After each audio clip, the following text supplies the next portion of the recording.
School is an 18-year forced government training program that sterilizes the potential for brilliance in children.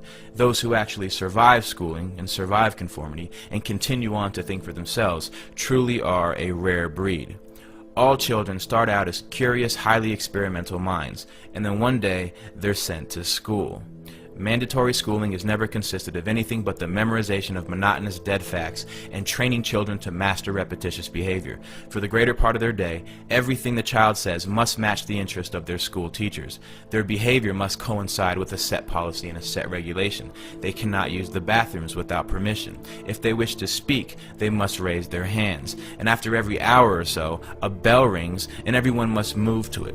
It couldn't be any more slave-like. And this type of training becomes a ritual for the child. It becomes the plot background for their television shows and books, or the ideology taught to them by a teacher or a parent.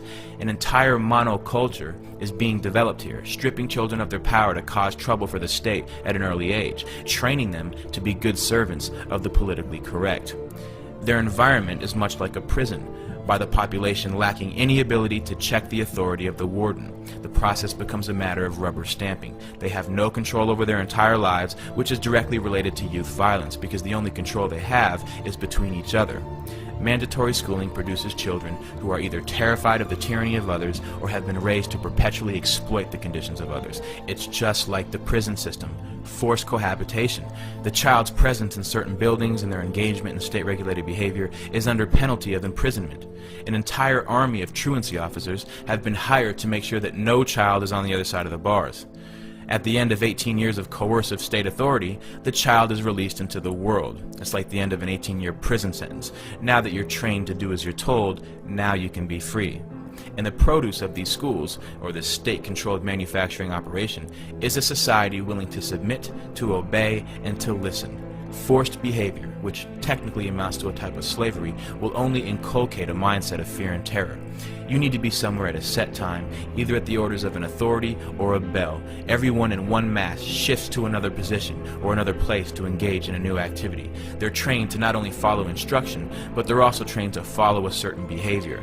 Rules, regulations, and laws are set for the children. They say you cannot do this to others. You can do this to others. This is acceptable.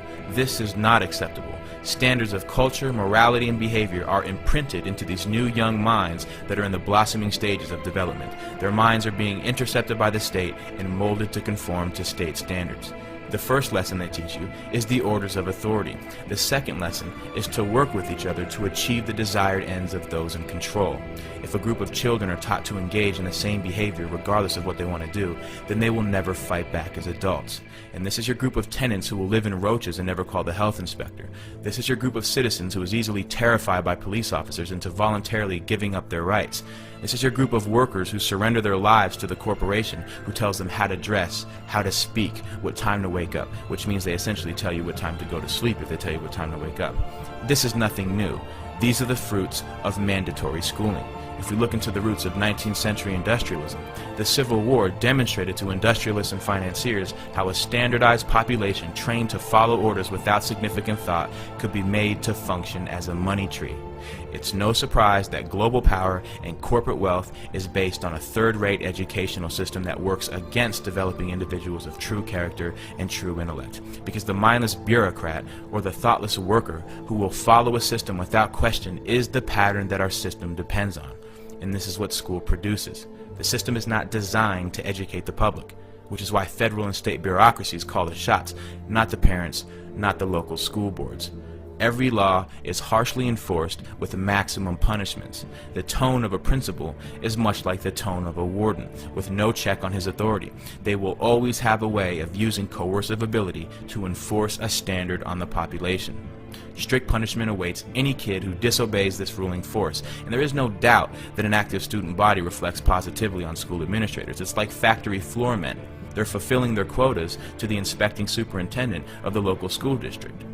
This is the reality of government training. The state doesn't care if children are homeless or on the streets or suffering from malnutrition and hunger, but the second the child fails to appear in school at the scheduled time, like a court date, the police are alerted. Until we abolish mandatory schooling, your child will be brought up as a slave so that he can accept becoming a slave later in life in adulthood.